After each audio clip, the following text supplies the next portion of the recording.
Okay. Several little technical issues there, but let me tell you a little bit about Gene. So Gene Rosendale, he's a partner at Advocate Capital Advisors. They're a boutique investment bank in downtown Chicago. But before Advocate, Gene was a Fortune 500 executive in the technology industry. He had an opportunity to step out into a venture-backed VC type of business, and he turned into a serial entrepreneur from that. And he's been through both exits on his own businesses as well as through acquisitions on both sides of the table, either representing the buyer or the seller. And as one of the founders of Advocate, Gene, I think it's a really interesting story that you might be able to share of how you guys actually came up with that name, because I think it's really in alignment with kind of our viewpoints at Cultivate Advisors, and one of the things that the common thread between the business owners around this call with us right now. Okay, yeah, that's great. Thanks, Greg. Well, first of all, I want to thank you, and I really appreciate you asking me to pass on some of our knowledge here with to your group about the M&A world. But as you know, for many years, I was working adjacent to investment banking firms, coaching companies, and then ultimately taking them through an exit. And it was pretty obvious years ago that it was obvious that the M&A world is not a friendly place for lower middle market type of business owners. So companies, I mean, if you're under $100 million in revenue, you'll just be put on a production line run by a boiler room of young analysts because there just really isn't enough money in it for the seasoned teams, especially given their cost structures. So it was clear that investment banking clients needed a true advocate to navigate these waters, and I really didn't see anybody out there doing that. So I've been together with a seasoned team of investment bankers for about 8 years now, and they certainly agreed with my perspective, and they realized that true advocates were really needed in this world, and of course that's where the name comes from. So the end results is that we've consistently been able to get sales done at 30 to 50% higher than what other investment banks actually literally told our clients when they were talking to various investment banks as to what they thought that they could sell it for. So, and it's simply by just going the extra mile, not cutting corners, and have a senior team of people working with smaller companies. So that's, it's nothing special other than we're just putting more effort into it and taking more time to get it done.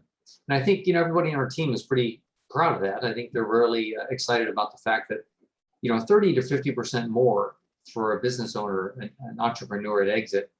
It's not just how well they'll retire. I mean, that 30 to 50% difference it has an impact on how well their children retire. In some cases, even the grandchildren retire. So, it's pretty satisfying to be in the position we are. So anyway, that's where it comes from.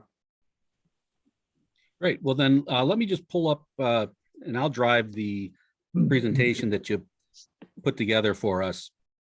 And you just let me know when I need to advance the slides. And then, guys, as we go through this, you'll see that he's bucketed up the information, I think, fairly well. If we have questions or comments, after he gets to the end of a slide, let's use that as our rhythm to kind of jump in and have whatever discussion needs to happen based on whatever we just went over. Okay. Yeah, that's a great idea. What I'll do is I'll just stop at the end of each slide. We'll blow over the topics and the key points, and then anybody wants to have some detail, talk about a specific set of circumstances associated with that comment or those points, happy to dive into it. Okay. Then how much time do we have? How long is this session? Our session is 90 minutes okay. Total. Okay. Well, good. We will be able to get into all the detail people would want then. Awesome. Can you see my screen now? I can, yes. Perfect. All right. So I think your slides are up. If you just want to kind of kick it off, I know that one of the things that we talked about was, was there a single biggest mistake that you saw business owners making when it came to setting themselves up for a successful sale? And if you just want to cover your thoughts there, it'd be great. Yeah, sure. So guys, this was the question he asked me prior to the top 10 pieces of advice. And this is an easy one for the whole industry, actually, is on the lower end businesses. I mean, nobody considers this, in the $50 to $100 million range or greater. But below that, the biggest single mistake is the company owner decides you're going to do it themselves without advisors. And there's a series of advisors we'll talk about here, but that they can do it themselves. And the problem is they just don't know what they don't know about this process. No, they may work 20, 25 years to build a business. And in the last year, in terms of valuation, it's incredible how much they'll leave on the table. And it's usually the most expensive learning they'll ever pay for, actually, in their entire life. So people have asked, well, why is it they do it themselves then? If it's all this obvious, and the history shows that the DIY approach really shows it's very suboptimal. And I think my perspective is that it's because they're entrepreneurs to begin with. The fact is, entrepreneurs are people that kind of by definition, they do what other people can't. And they do it themselves. They have take a lot of pride in the fact that maybe against great odds, they did it themselves. So I think they're already oriented toward a DIY kind of mentality.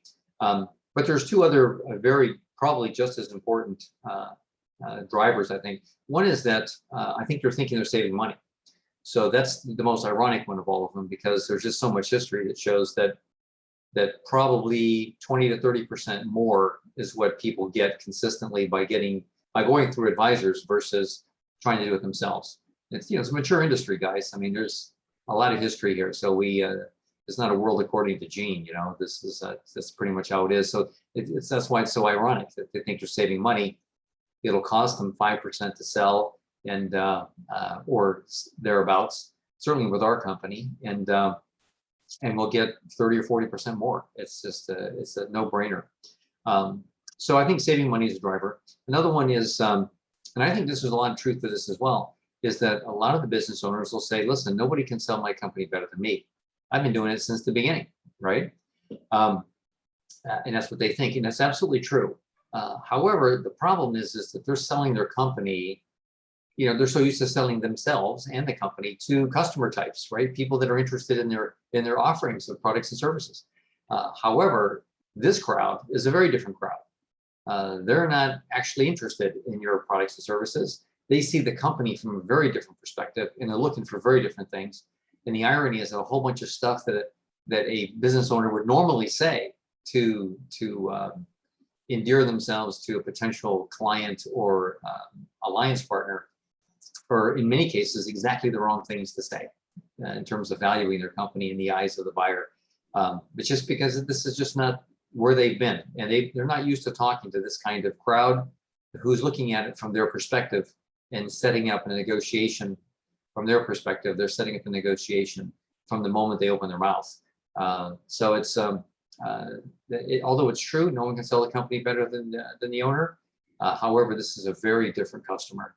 So, and I'd say the problem with all of this is the fact that no matter what a solicitation that may come in would suggest, no matter what the buyer says, the fact is they're far more sophisticated in this than the seller.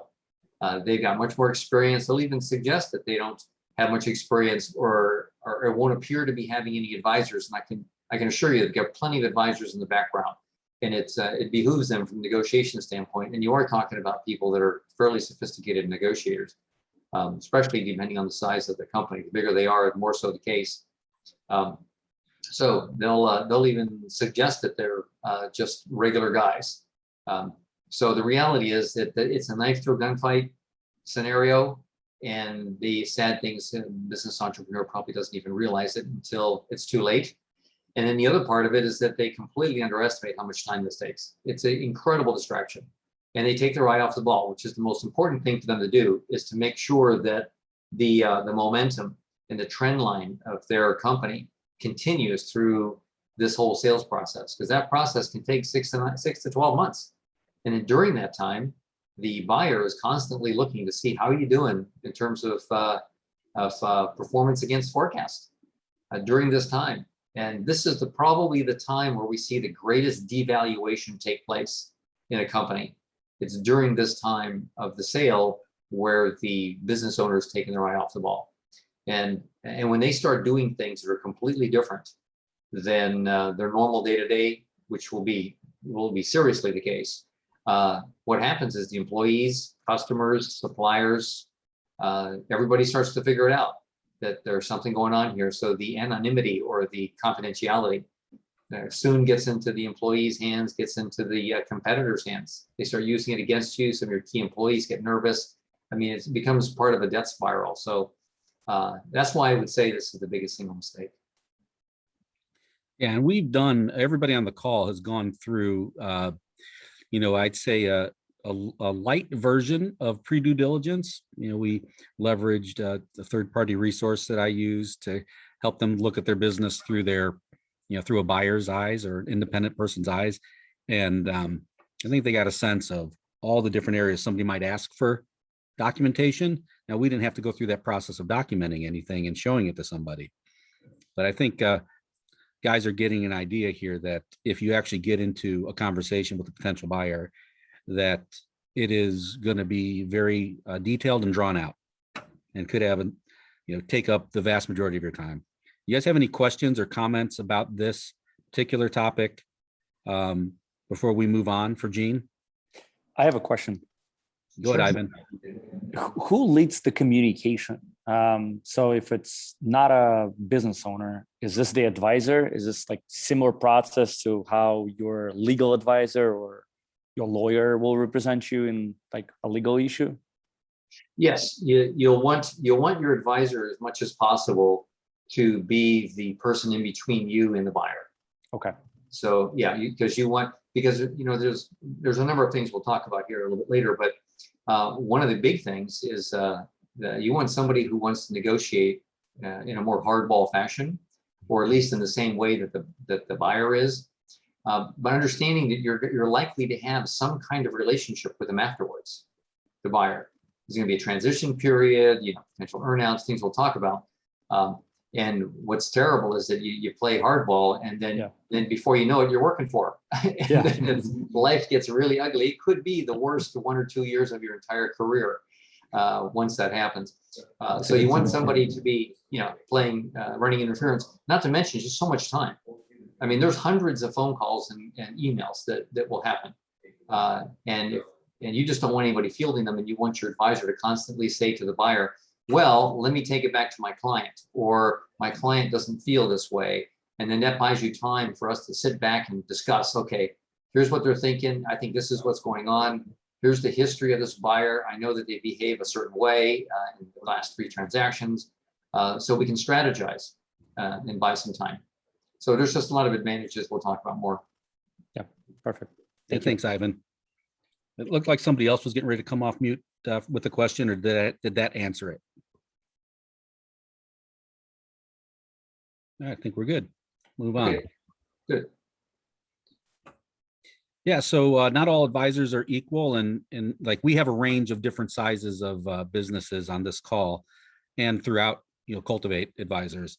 Could you talk a little bit to the different players in your space, and kind of what makes them tick, and how someone might be able to figure out who would be a good fit for them? Sure, and then we can talk a little bit about what the implications would be. So given the range of people in terms of their company sizes, the most important thing is going to be M&A advisors and boutique investment banking firms and business brokers. So that's kind of where people are going to be living, is in between those. So I'll talk about business brokers and spend a little bit more time on M&A advisors and boutique investment banks, because I think they're the most relevant. So business brokers, I mean, it's pretty well known that their turf is essentially $5 million transaction values and below. So less than 5 million, majority probably around 1 million. And sometimes it's expressed in terms of EBITDA. So actually go to the next slide. I think I probably even have some, yeah, there we go. Yeah, I do have some comments there. So, or sometimes it's expressed as EBITDA, which would be then less than $1 million in EBITDA as a definition of I guess, a client size for them. Now, a lot of Main Street businesses for the business brokers, right? Yep. And you'll see a lot more commercial up and down the street, dry cleaners and that sort of thing, right? I mean, that's really who they look to.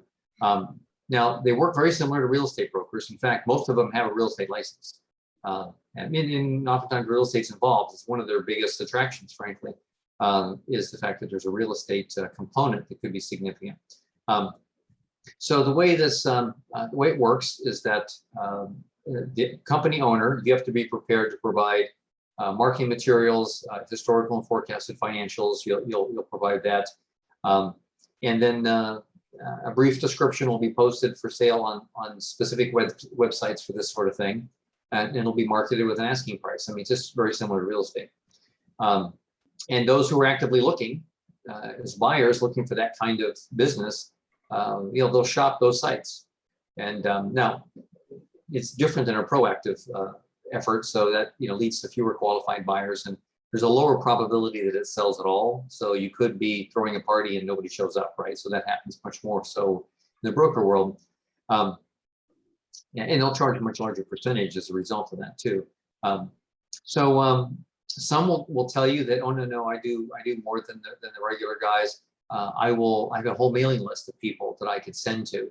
So that's the spray and pray that's referred to in the industry, that you have to be a little bit concerned about that, because it's a little bit more like an open house where you're just letting everybody know. And if you ever had an open house, and I'm sure you all had, time wasters show up, neighbors show up, in cases like with the business, you'll have competitors showing up, masquerading as a potential buyer, just to be able to get some insights about you as competitive information. And the biggest issue is really you lose a lot of discrete confidentiality aspects of it. It starts to become something more public, and that's something you have to learn to manage, because this is very important. The damage from employees, customers, suppliers, competitors, the stuff we just talked about, that damage, when nothing happens, they end up not selling, they end up not having a buyer, the price never comes out to anything close to what they wanted. Then they're back to usual. They've been highly distracted, and their competitors now know a lot more about them. And the employees you've broken a lot of trust with employees. The whole thing's a mess. So you have to be careful about that. Try to be as discreet as possible. The fee structure, very simple. Almost always no engagement fee, no monthly work fee, which are common otherwise. It's a simple percentage success fee, ranges between 8 and 12%. Almost always ends up being 10, except the real estate component. Their little contract will say, I'm licensed, and so I gotta abide by those rules, and that part will be carved out as a 6% typical real estate sale. So that's pretty much how brokers work. So I'll open it up. If anybody's had any experiences to share or questions. Yeah, I think the guys on the call right now, the brokers would be, they're too big for the brokers. But Will, it looks like you had a comment you wanted to share. Yeah, I had one. It's sort of in between. I had a couple, transactions right before the pandemic kind of blew them up. But I was working with kind of a broker. It was a percentage sale, but then they also did like a monthly fee. It was sort of a combination, I think, of two of these types of advisors, because I was a little bit bigger than 5 mil, but not much at that time. Sure. I've since doubled in value, so I'm glad I didn't sell then. But Yeah. But yeah, it was similar that way. And I gotta be honest, I couldn't imagine of going through those two due diligence processes on my own. Like that, it would have consumed me. And not only did I have the, sort of the M&A advisor broker, but also my cultivate advisor and a fractional CFO to help with building out the reports. Like I needed pretty much a whole team of people to focus on this so that I could stay on the business, and was able to kind of go through those processes, ultimately determine not to move forward with the sale, but without, any employees or more than maybe one person on my leadership team knowing. I think if I had tried to do it on my own, that would have been hard to hide. Yeah, they'll figure it out. Yeah. Yeah. It's a little bit like my dogs. My dogs, they know every single movement I make and every pattern. If I do 2 or 3 things in a particular order, they know we're going for a walk, we're going for a run, we're going for a car ride. They know something. But I'll tell you, your employees are very similar. They know your normal behavior patterns. Break those, they know something's up. And then they start making up stories that are sometimes worse than what you could even imagine. So good for you. Will brings up a great point, which I think you're going to get to. We're going to talk about the bookends. But there's this, one of the reasons I wanted Gene to come on was because there's this generic labeling across the industry. Are you a broker? Are you an M&A advisor? Are you an investment banker? Like, what are you? And I think there's, on both sides, the industry is not super clear on how they market themselves. And then business owners are not super clear on the differentiators between the different people. And so this is super valuable to just break it down in a simple way for us. So brokers, low end as far as transaction size and complexity. Opposite end of the spectrum is the large investment banks, and the big ones that we've all heard about that take the unicorns, to IPO. But that's not all that they do. So Gene, you can share a little bit more about that. Yeah, we won't spend much time on this, but it's important to, like you call it, bookends, to understand where even that term investment bank comes from. So they're working with transactions that are $100 million and larger. That's sort of a minimum transaction level. $10 to $20 million in EBITDA. Oftentimes, again, the transaction sizes are oftentimes, or client sizes are referred to in EBITDA size. But investment banks, they offer just a much broader set of financial offerings, which is what I think I'm sure everybody knows. They're generally working with corporations, pension funds, governments, hedge funds, large institutions. And, they'll do things like fairness opinions, raising capital through stock and bond offerings, that sort of thing, right? So, formal SEC licensing, of course, as a broker dealer is required. And that's what they do. Now, they've sort of defined the industry so that other investment banks all follow suit. The fee structure, cash and non-cash components. Non-cash is going to be things like warrants, stock options. Sometimes the investment bank will take a piece of the action in lieu of cash. They may get a piece of the company. So engagement fees, larger companies, it'll be a one-time upfront, 6 figures. But I think more commonly it's a monthly work fee, 15 to 50,000 a month. Then of course there's a success fee. That's the reason they're working. The 15 to 50,000 a month is because they want to have a contract that allows the seller to decide with changing circumstances that, okay, I'm not going to do this. I've changed my mind. Well, all the work is front loaded, heavily front loaded. So they need some kind of work fee, if nothing else, to cover opportunity costs, some basic salaries. So they feel like they haven't lost money. The success fee is why they're in the business. And that can be a single percentage like broker, but more commonly it'll be a scale of percentages. Some of you may have heard the Lehman scale, something used in the old days. It's really sort of a 60s phenomenon. And it'll be a scale where it's 1% for the first million, 2%, et cetera, for the next million, up to 5% for subsequent millions.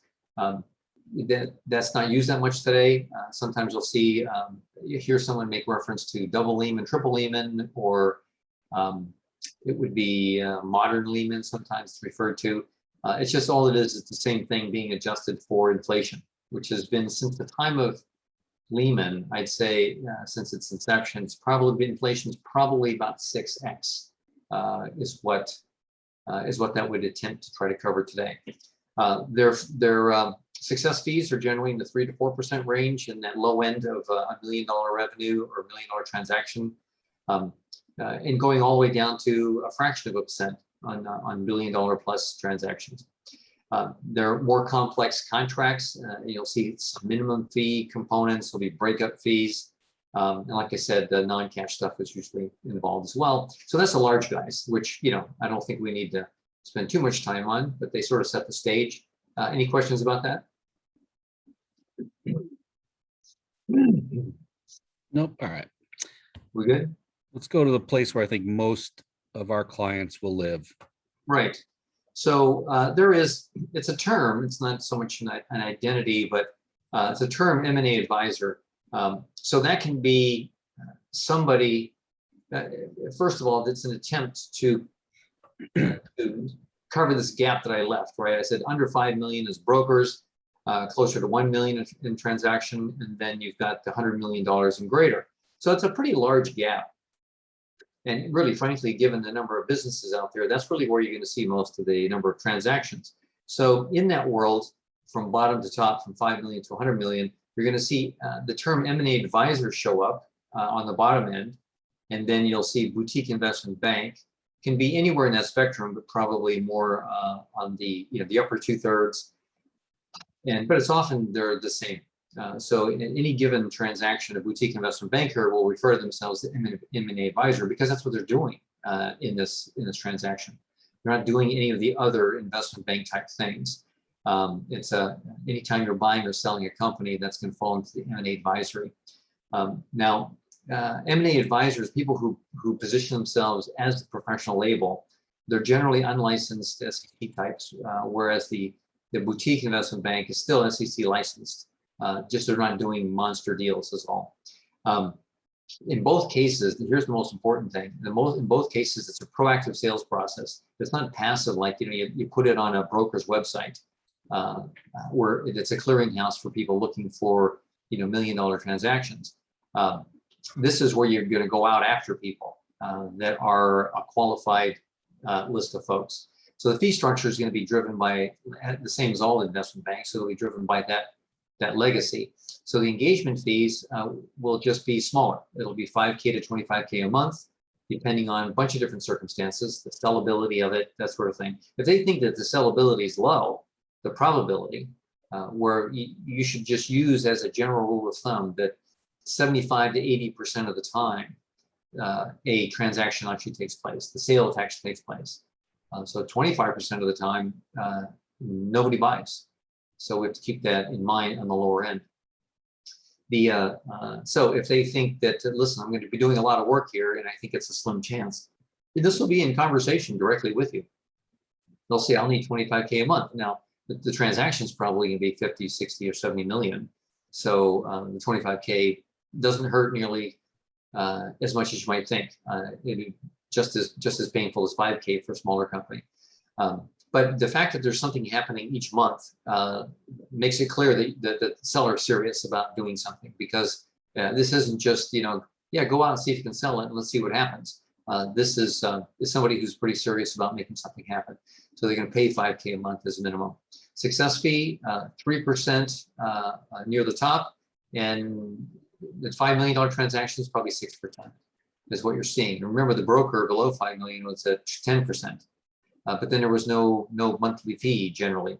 So with the one person on the call here who said that they paid a monthly as well, it's likely that falls into this category then. That's what this was. Yep, this was definitely the structure. Mm-hmm. Yep, they would refer themselves to an M&A advisor generally. So sometimes, certainly on the larger ones, there's minimum fees, breakup fees, things like that. Again, leftovers from the larger transactions and larger projects. Oftentimes on the low end, they may forego any of that. Perfect. Anybody else have questions about any of the three types, or how somebody might pick which one's right for them if and when you get to that stage? Okay. Actually, I'll make a comment about this too, that if you're in that range where an M&A advisor or with this kind of structure or a boutique investment bank, I mean, boutique investment banks can be just, 4 guys in a room, right? That just have this background. It doesn't have to be a big firm. That you'll find that maybe some of those guys don't want to work with you because you're at $5 million and they're thinking, now it's a $5 million transaction. I don't know, if it's worth pursuing this. Well, and you have to use a broker. That keep in mind as we go through this process of this morning, and we go through what it is that M&A advisors and a boutique investment bank would do for you. And remember, the broker is almost do it yourself. That you can duplicate some of those things yourself. So if you're stuck below that threshold and you don't want to be satisfied with what a broker is going to do, take on some more of that effort yourself and take time just in terms of preparation, so you can prepare for it a year in advance, so that all of a sudden you don't have this huge distraction. You can spread it out over time and prepare yourself for it. and do a lot of the a lot of this legwork and footwork well in advance. But I'll pass on lots of the things that you may need if you need to do it with a broker to get the benefit of having a more sophisticated sale. So you're talking about, different, formats, frameworks for the different, communication pieces, the different ways that you have to present yourself to the outside world, giving some tools and around that. That'd be super helpful. Yeah, I can sanitize a few things so that people can see what a SIM looks like, what a anonymous teaser looks like. Professional stuff that a professional buyer would expect to see. You can sort of fake that, but we can talk about that as we go through this. Yeah, I think you'll probably hit on a lot of those things and maybe make a little bit more sense. So we're into, now that we understand who the players are, and I think by and large, most of our clients are going to be in that middle ground, looking for, that boutique M&A advisory professional who's got a more of a professional process. Even if the way that they structure themselves is a bit of a hybrid, I think that's the person that most of our clients would fit well with. So understanding that, now we're at the heart of kind of what I asked you and your team to put together for us. And I don't know how hard it was for you to limit it to 10 or if 10 was a stretch, but this idea of, are there a top 10 list of, what somebody should know if they're thinking about preparing their business for sale that, given your experience, you'd want to make sure they didn't miss? Yep. So, you asked about top 10 most important things to consider to get the best outcome. So I think probably the first thing that I wanted to do was to put a little bit of a definition around best outcome. So I'm assuming that the best outcome that the seller wants is that, first of all, to have a transaction take place. So in other words, not be in that 20-25% of the folks who throw a party and nobody comes. Mhm. Also having in the range of valuation that your company would suggest, to be in the top of that range. So to get a high valuation, and also to have very favorable contract terms, which in many ways is by far the most complex part of this whole thing, and where most of the regrets lie. So good terms. So Yeah, is there everybody anything else agree with people would want to add to that list? If you were, that you would define a great outcome? Is there something that we're missing there that Gene can talk to as he goes through the list? Sounds like you got it covered. Okay, well, that's what the assumption we'll make. So, this isn't in priority order. That was the other thing I had to ask myself and some of my partners. So we chose to do it more in chronological terms, if that makes sense. So some things should probably be considered and thought through before other things, right? So it's probably there. I think if there's a relative ranking in importance in terms of impact, I'll probably state that as we go through, okay? That works. Okay. So first thing is, there's a lot of complex structures that, different kind of structures. There are different kinds of buyers that drive different structures, and the structures are generally driven by the specific set of circumstances around the buyer and seller. And I think, so the first thing would be to have the seller ask themselves, what am I trying to accomplish here? Because you'll go through the same process. If you want to do a full exit of the business, you want to sell it. Are you trying to support a management buyout? Because the MBO is going to be similar, but it's going to be a much more collaborative effort where you're trying to help support that. It'll have things like some seller note in it. There'll be things like that otherwise wouldn't be there. Or are you just you're looking for an investor because you have an opportunity that you need funded and you can't do that out of cash flow? Or you've got something great here, but the problem is you just don't have the market muscle to push it out, but you've got lots of demand. If you just had more market muscle to get it out there, you could grow a lot faster. Well, in cases like that, you're looking for a growth investor. So it's a minority acquisition, and they'll give you money and they'll take the ride with you because they believe in your plan. They're also something that I recommend along the way as well is that if you're in that position, you can get an investor who will just take out, buy a third of the company, and you can take a lot of the money out of the company to de-risk your life. Entrepreneurs don't realize how much how much risk is associated with having all their wealth for the most part tied up in the company. They think that it's not the case because they feel they have some control over it, and it's something that they know. But having just that much wealth tied up in one place is always a problem. So you may have a strategy to say, I'm just going to take chips off the table, as they say. And I'll take, if I have a $10 million business, I'm going to take 3 million, put it in the bank.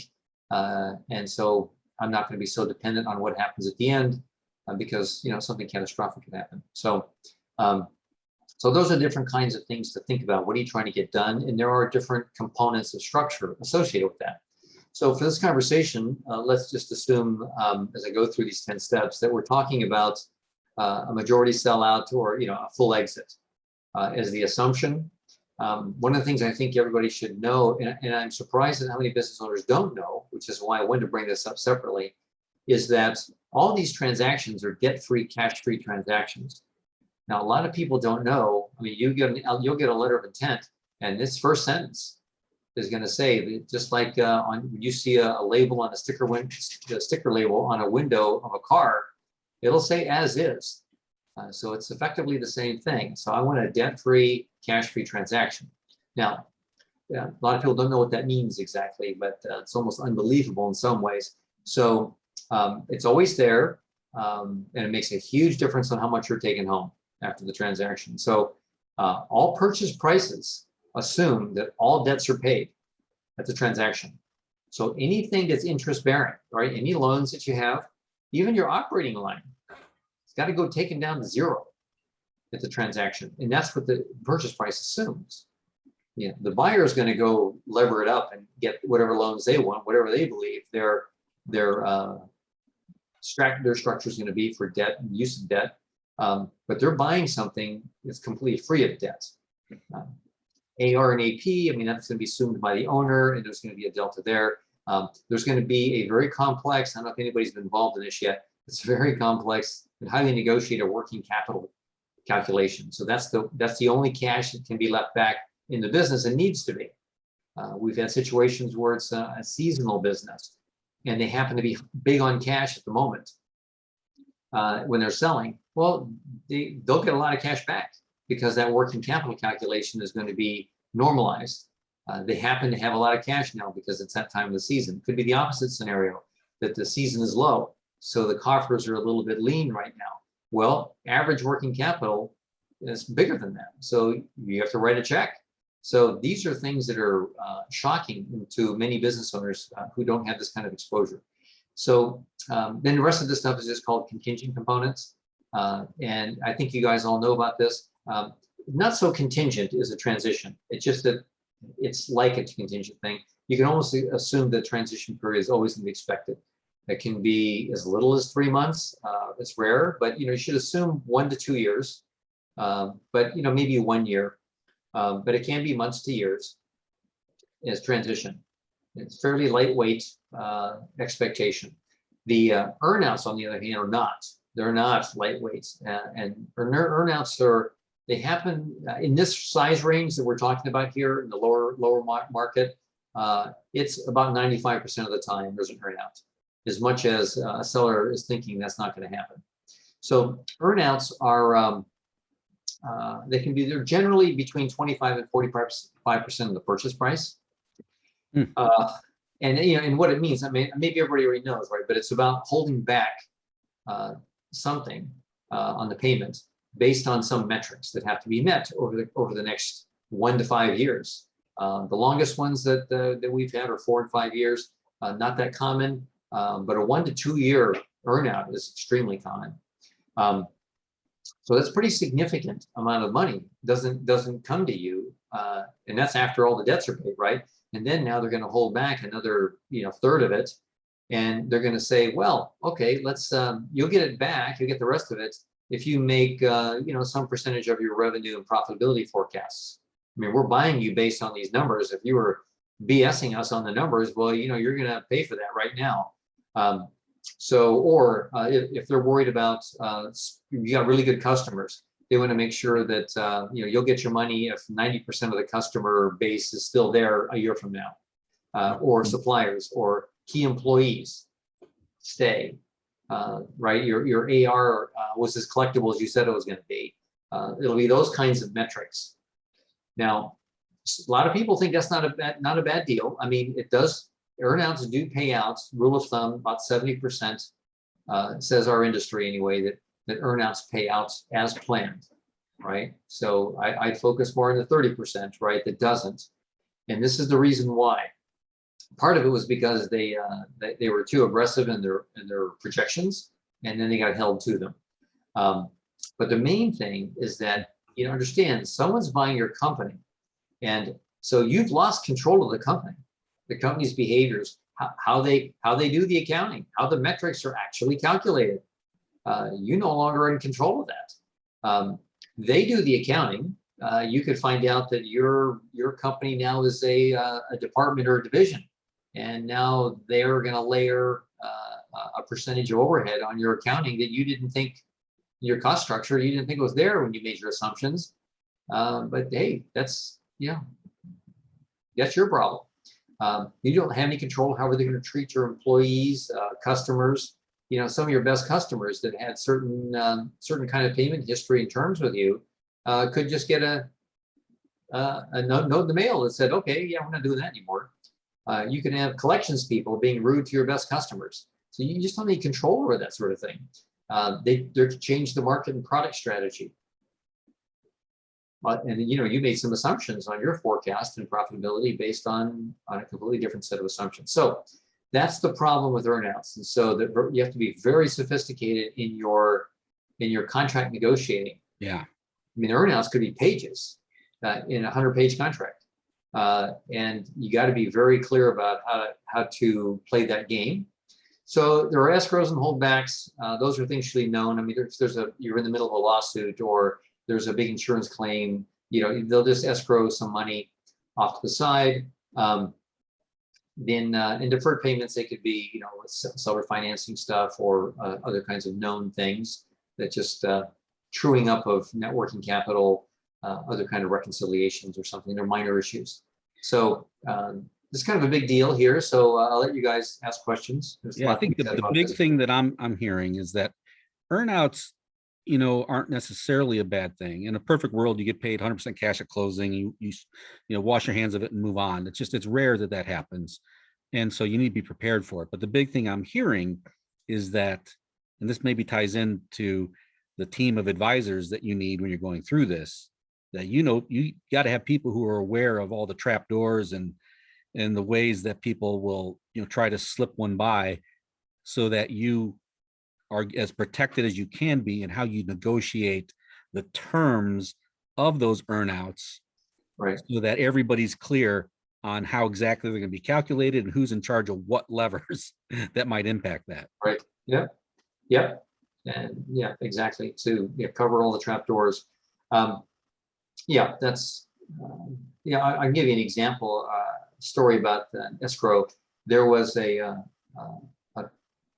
client of ours was a subsidiary of another company. They were basically selling it off, sort of a thumb on the hand. They decided at this point they should probably divest themselves of it. However, the buyer, who was a $5 billion company, had a very sophisticated HR group. And so they were looking at and we'll talk more about diligence, right? I mean, that's a cavity search. Don't ever think that it's not. And they were looking at the way that the group health plan was, the subsidiary people, the way that they were added to it. So everything seemed to be fine. The insurance company was paying, no problem. But they found a minor flaw in it, a real technicality. So they wanted to escrow $500,000 to cover the possibility that the insurance company comes back after them saying, wait a minute, you didn't quite do this exactly right. And anytime that happens, you should know the health insurance company can come back and say, we're going to take back, you now have to give us the money of everything we've ever paid out under this policy to any of your employees, right? And so the company was concerned that the HIPAA laws say that nobody can ask about whatever happened to those employees and their families and what was paid out. And they were concerned that, listen, they could have, just 2 or 3 people that whose family members have cancer. And then the insurance company comes back asking for millions of dollars. You're lucky we only want $500,000 because the probability is low. And one of the problems with transactions is that oftentimes a sale transaction will be the only time that the insurance company will actually do a review on your account, with the possibility of looking for something like this. So that's an example of escrow, but those are the kind of technicalities that you got to be careful, right? And your good M&A lawyers and M&A advisors will help negotiate around this stuff. But help you to understand these things in advance. And if you need to change your policy details, then we're going to have you do that before we get to diligence. Yeah. Any other thoughts or questions on this one?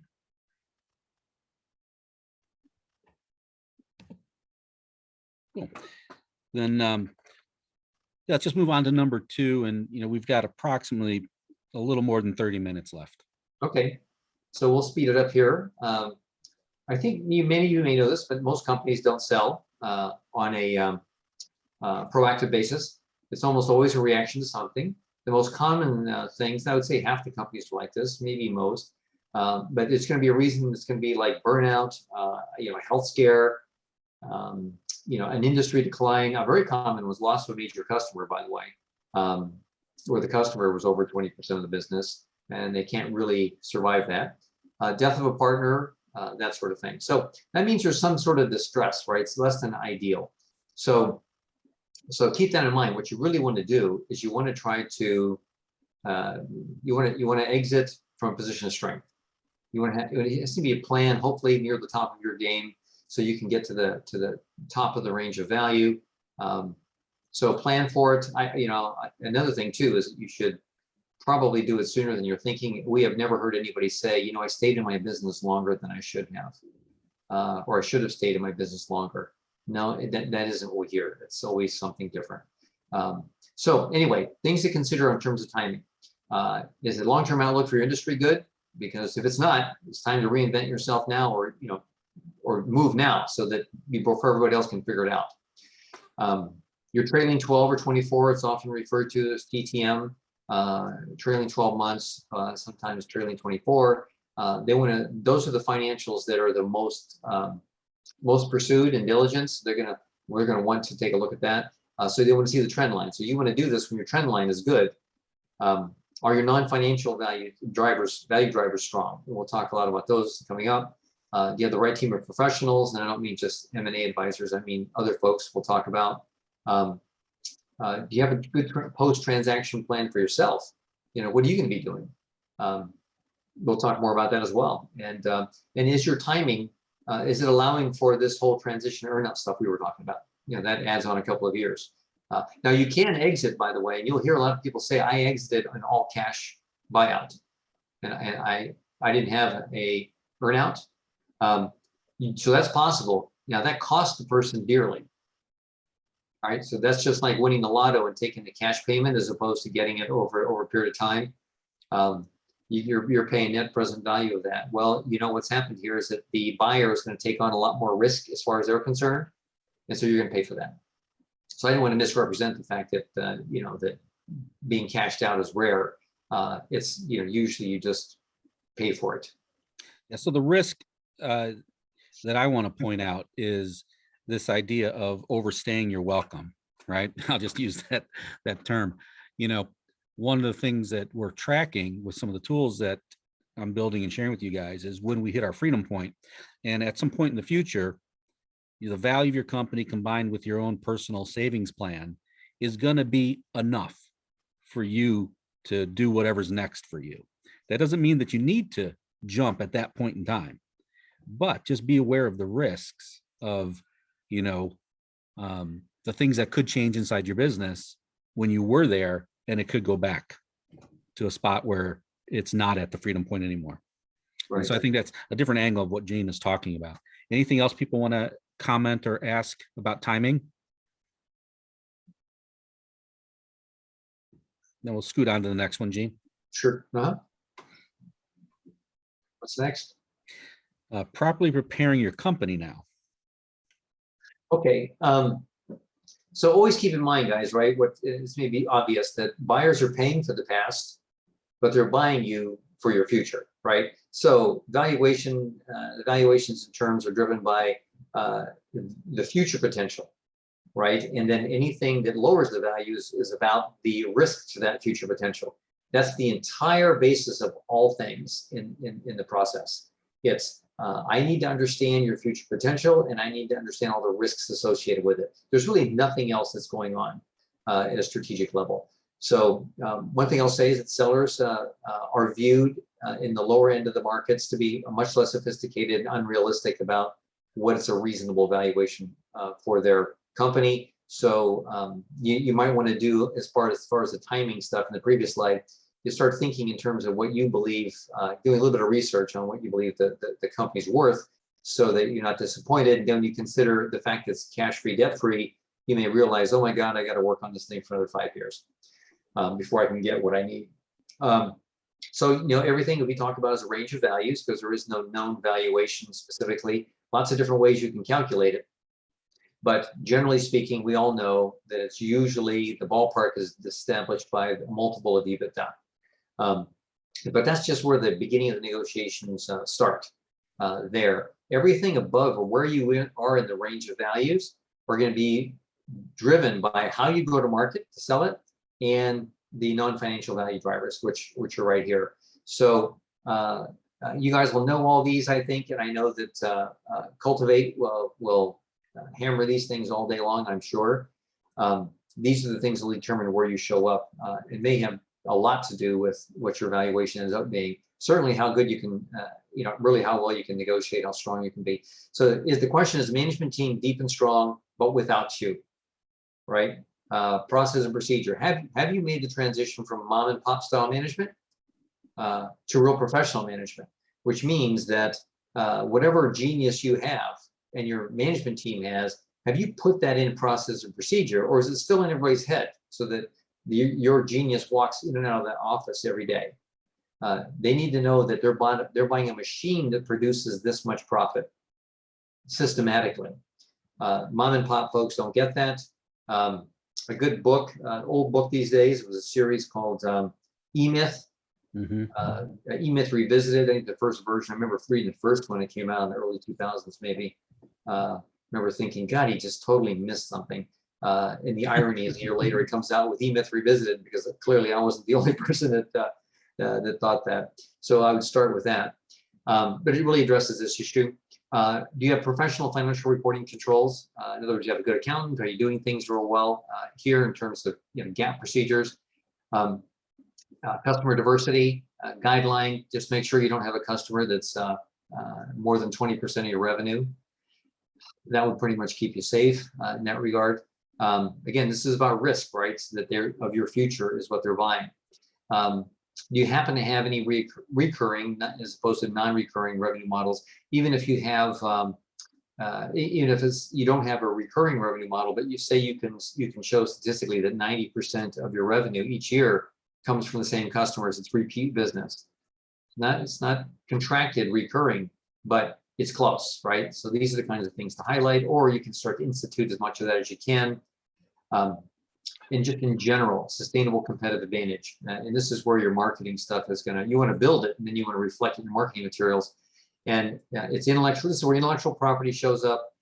Any proprietary products, process, technology, or even in your industry sector. Do you have thought leadership? Are you guys, or some of the people they look up to? Are you the guys on the industry associations they're looking to as leaders in the industry?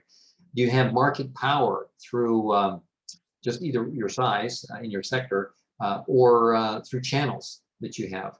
Do you have a customer base? Say you're a small company, but you have blue chip customers with repeat business, and any buyer would love to get into those customers' doors. Strategic locations. We have a client who's located right at the intersection in Kansas City of every class 1 railroad, and they're related to that business, that industry. So just their location alone is extremely attractive, and people will pay for that. The last thing is, do you have a documented strategic growth plan? This is one that people don't do. They're thinking, well, wait a minute, why do I care? These guys, they're going to buy it. It's their strategic growth plan. Well, that's a mistake. So first of all, they'll probably miss something. They're not as intimate as you are about your particular customer set and your business. So you may come up with something they hadn't thought of that'll make theirs better. And the more strategically valuable you are to them, the higher your valuation, obviously. And the other aspect of it is that you want them to know that you know your strategic value. And it'll show in your plan, because that's going to strengthen your negotiating position. Because you know the value. They're not going to be able to fool you and saying, yeah, well, your company's got this defect, that defect, and all this about your future. You got a plan that says, no, my future is brighter than that, so you need to lay off. So those are the non-drivers that I would pick out, or my folks would pick out as the main ones. Yeah, and this is very much in alignment with the deep dive process that we just went through with everybody, and then connecting the dots between what you learn out of that deep dive process and connecting it to these things, as Gene just kind of laid out under the label of non-financial drivers. And the Freedom Point calculator and the add-on tab, which I think Will's still on here or not, they call it the strategic plan builder, just lines right up with this stuff.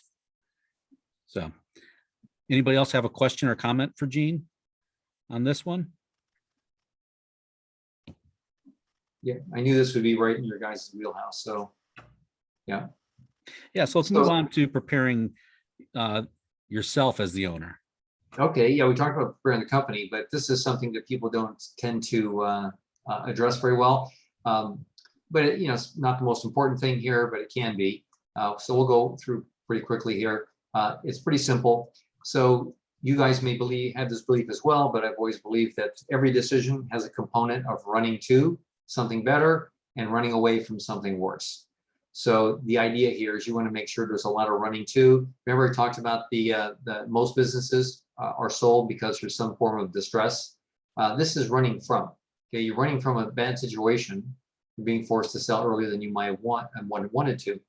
You want to maximize the running to component of this. And that's actually defining a new desirable future. It's unbelievable the number of transactions installed because of cold feet. I don't think anybody knows what cold feet means, but it's but people, I can tell you this, they've underestimated the psychological, emotional impacts on themselves and their family. So think about it. I mean, it really messes with people's identity far more than they would ever guess. Now, these are strong individuals, entrepreneurs and leaders, yet they don't realize that their entire personal identity has been, for many years, labeled, you're the owner, you're the CEO, you're the president, you're the top dog, the big cheese, the top decision maker. So what are you now after the transaction? And there's a lot of people that are saying, I'm very uncomfortable with being nobody. So think about that. So make sure that you're defining a new and desirable self-identity. What's your meaningful contribution for the future? I suspect that Cultivate probably talks to you about this in great length, but you'll need to. The good news is that whatever you think about your future, think about it in terms of you got a lot of time and you're going to have a lot of wealth that's been liquidated. So you'll have cash, you'll have time. So don't think about what your normal hobbies are. Think about what you would be doing if you had a lot of time and a lot of money in your pocket. Be creative, think deeply.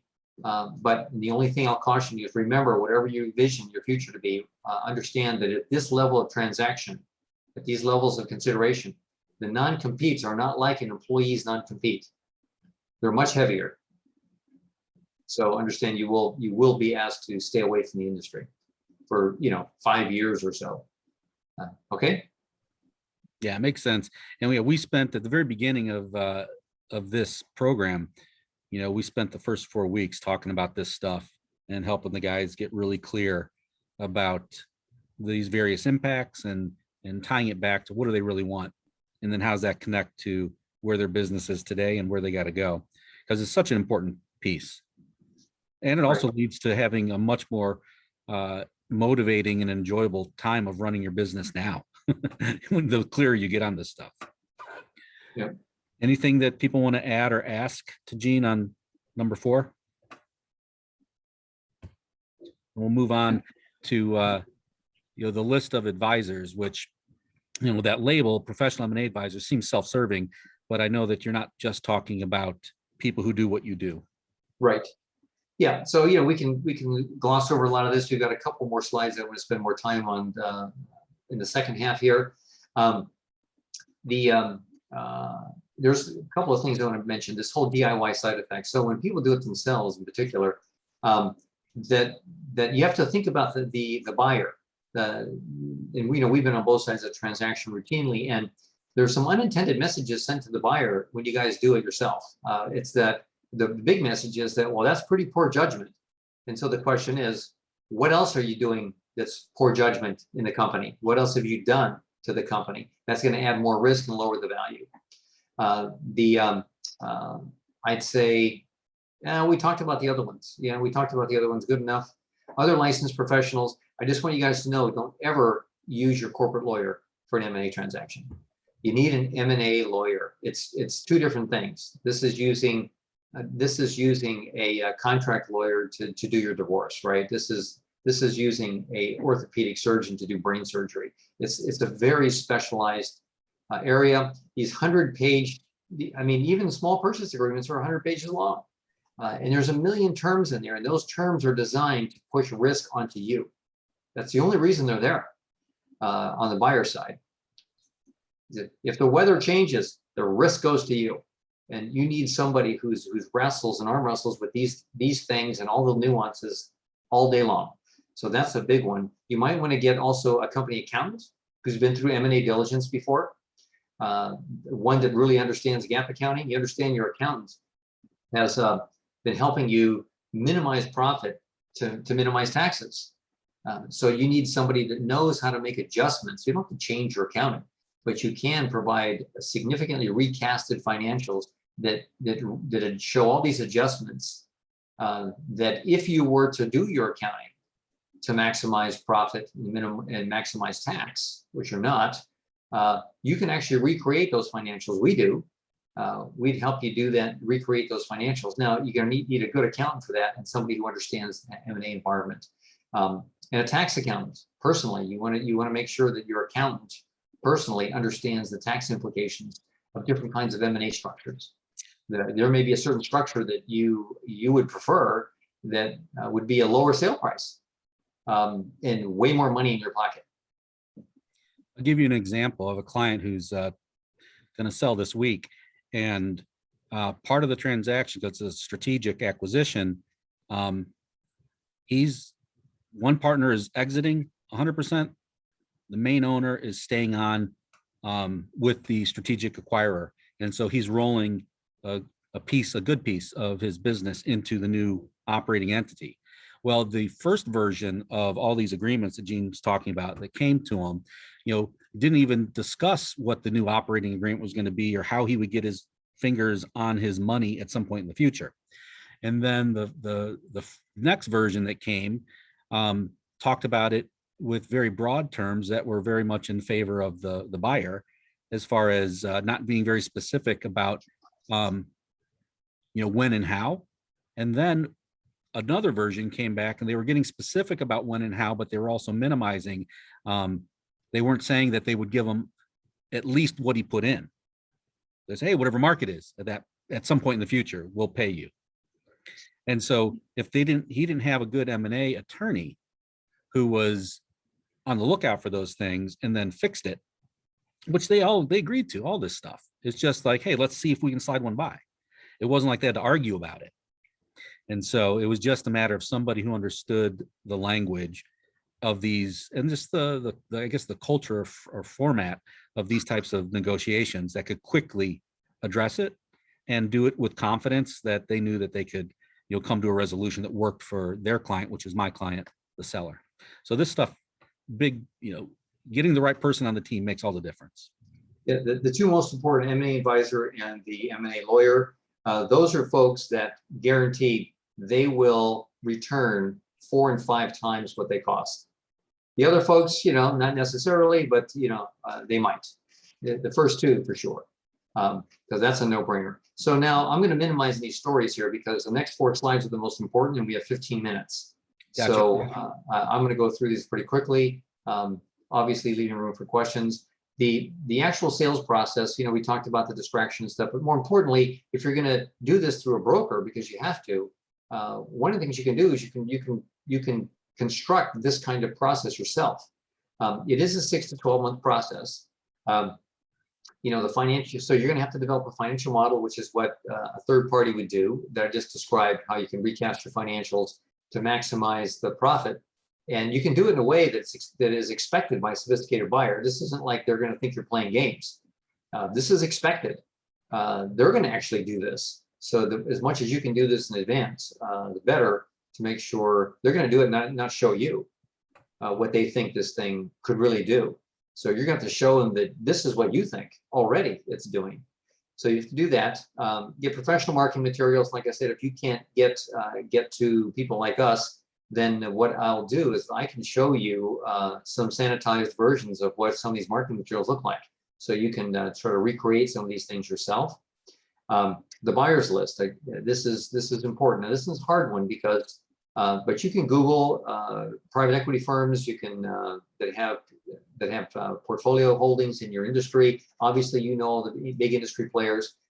Make sure you get those together, because the broker may not be able to find those people or even know that they're important. You have to get a virtual data room, just an online data room. You keep it separate from what you're doing. And what's great about the virtual data rooms, which you rent for the period of time, is that it makes it clear. It's, first of all, it's limited to whichever emails you allow to have in there on the buyer side. But more importantly, you actually get to see how many times they've gone in, what files they're looking at.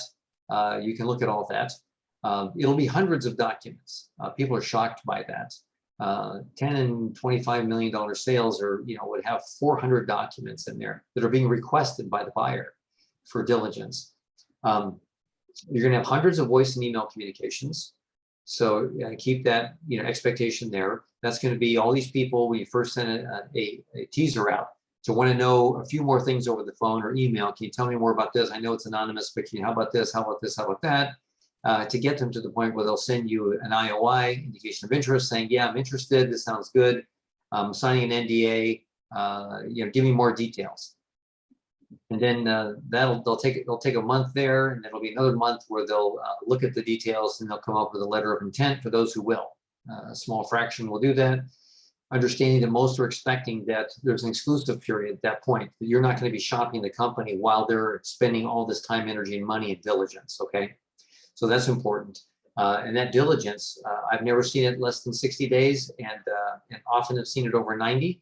The idea is to make sure that your advisor is managing the process tightly to keep it to 60 to 90 days. And then, of course, the negotiation of the APA, that's probably another 30 to 60 days. You want to do as much of that in parallel with diligence as the buyer will stand. And then ultimately closing, which is an arrangement that divvies up all the money. So that's the process. That's the 6 to 12 months. As many of those things that you can control, the better. A broker, actually, you lose a lot of these things, and there's benefits to all of these, which we'll talk about in the next slide. So this may be, we're getting into some of the most important slides. One is that most transactions start with an unsolicited approach. And in almost every single case, it sounds flattering. It sounds like it's going to be much easier. But I'll tell you, anybody who pursues a company unsolicitedly, approaches them, they're looking for a bargain every single time. So they remember burnout, health issues, no succession plan, right? These kinds of defects. They're hitting you up in a flattering way to see, are any of those private background things going on at your place? Because that's how they're going to be able to appeal to a bargain. So don't be seduced, whatever, into a one buyer process. That's all we can say. That is really well known to be 20 to 40% lower than what you could if you went to market. And a lot of people, they'll hear the good story, it's flattering, it sounds like it's easy, and going to market is tough. But again, you pay advisors for this, make them do all the work. But the unsolicited offer almost always shows up as 20 to 40% lower. And very seldom did that original unsolicited buyer, did they make it to the cut. the short list. Because again, they were bargain hunting. They weren't that serious. It had to be a bargain, otherwise they're out. And you don't necessarily want to sell your life's work at a bargain. So all you simply do is to say, thank you so much. I'd love to introduce you to my M&A advisors and invite you to be part of the process. And you'll see the tire kickers bail, and you'll see the real people say, that's fine, let's do it. And they'll now know you're a professional, you do things professionally, you run your business professionally, and they know they're going to pay a fair price for it. So anyway, keep in mind the only real valuation, no matter what anybody says, the real valuation is when you can get a bunch of people competing for your business.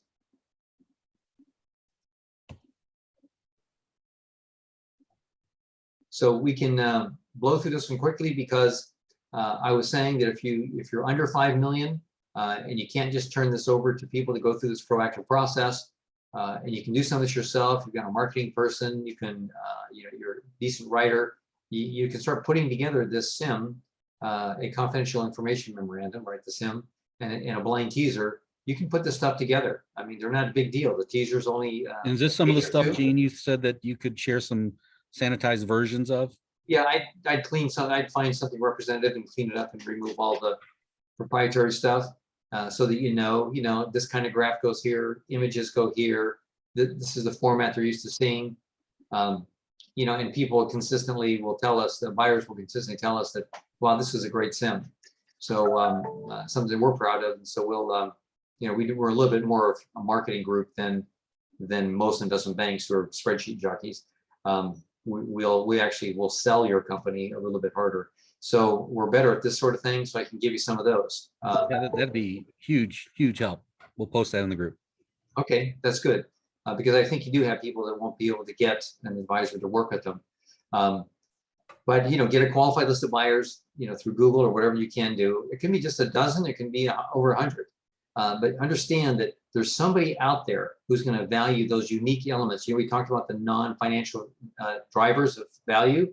Well, each one of those is very custom to you, and that combination is certainly custom. There's somebody out there whose puzzle piece is exactly missing what you're good at. And they want it, and they'll pay more for it.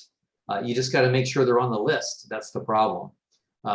We sold a client that is in downtown Chicago. They're headquartered in the Loop. They were sold to an Indian tribe in Alaska that no one ever heard of, and they paid a real premium because the cultural fit was phenomenal, as well as these non-financial drivers was unusual fit. They paid a real premium for this thing. But you had to find someone like us that would actually go that far to find somebody like that to put on the list. And we've talked about this too, the optics of having a professional SIM, professional teaser, is that the best buyers, they don't want to spend the time underwriting this effort unless they see that you're serious and that you've potentially a professionally run company, which would be indicated by the fact that you're doing professional materials, even at a small size, particularly at a small size. Mm. The next one, the creating a bidding dynamic. So, really, nobody's going to pay more than they have to until they have to. And the biggest mistake with people that, like I was saying, they'll take a solicited offer and it'll be a one buyer process, is that those things drag out forever. Time is usually on the side of the buyer in this case, so they'll want to delay. The idea in a professional sales process is that it's always a timeline. So you want your broker even to say, okay, here's the timeline. This is what's going to happen. We're going to entertain bids up to this point. We want indication of interest at this point. We want an LOI at this point. Give you all the data you need to make this decision. And then what you're going to do is you're not going to take somebody who approached you, look at their offer, negotiate it for 4 months, 5 months, and then say, nope, it's not going to work out. And then take another one. In serial, it's terrible. You got to have them bidding against each other, and they're all knowing that they're bidding against some hidden group of other people during this process, which could be nobody, but that's not how the process would suggest. Force the timeline. Only serious people will bid. There's not just a desire for your company, but this fear of missing out dynamic. It's not just a competitive bidding dynamic, but this whole fear of missing out.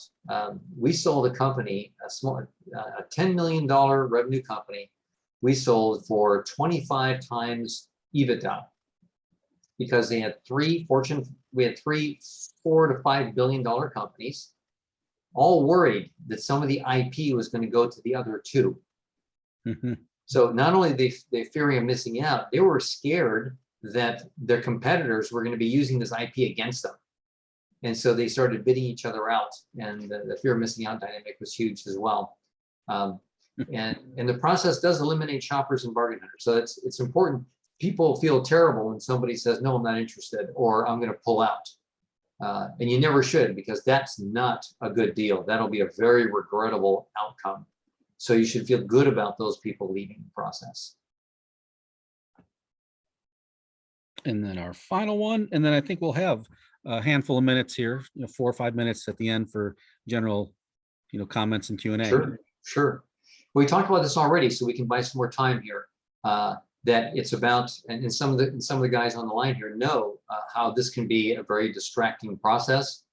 And it's a sad thing is that it's the most critical numbers financially that they're going to base negotiation on. The buyer is going to be on the most recent performance, and knowing that this is going to take 6 to 12 months, they're going to see your performance to forecast during this whole process. Every month, they're going to ask for updated financials because they want to see how are you doing.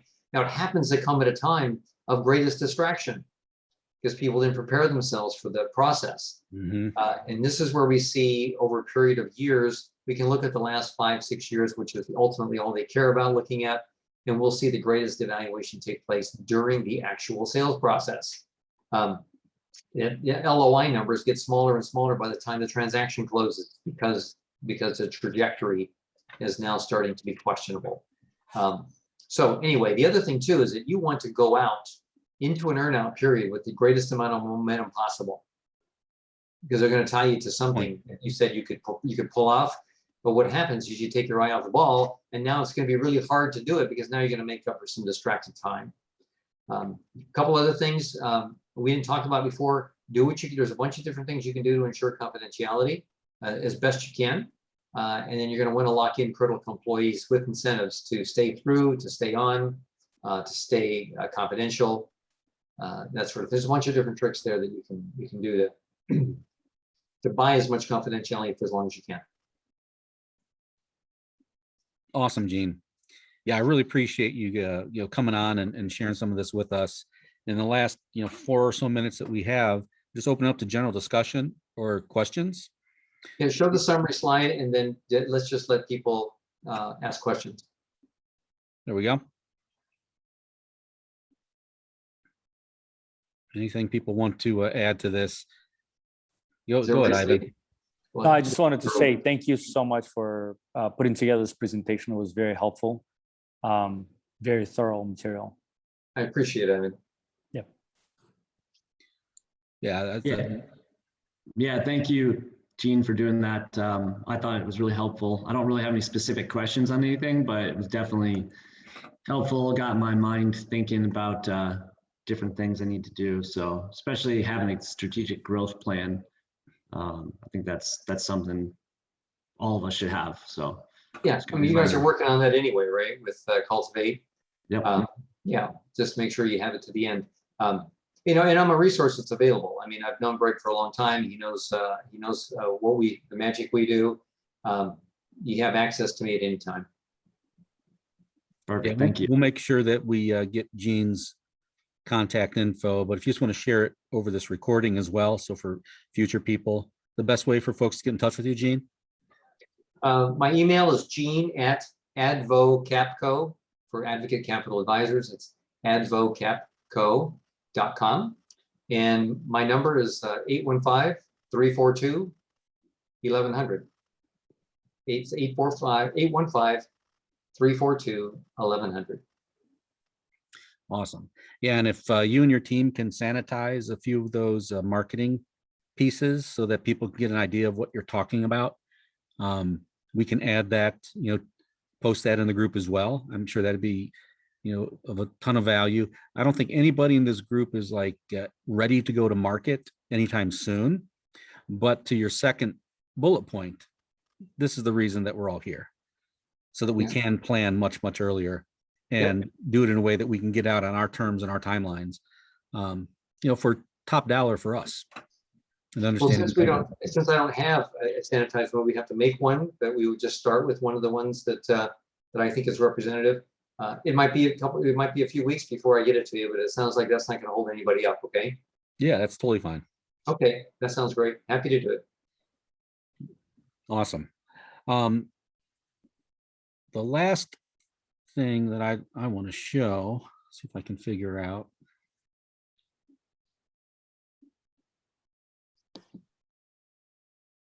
All right, so I'm going to stop the recording here.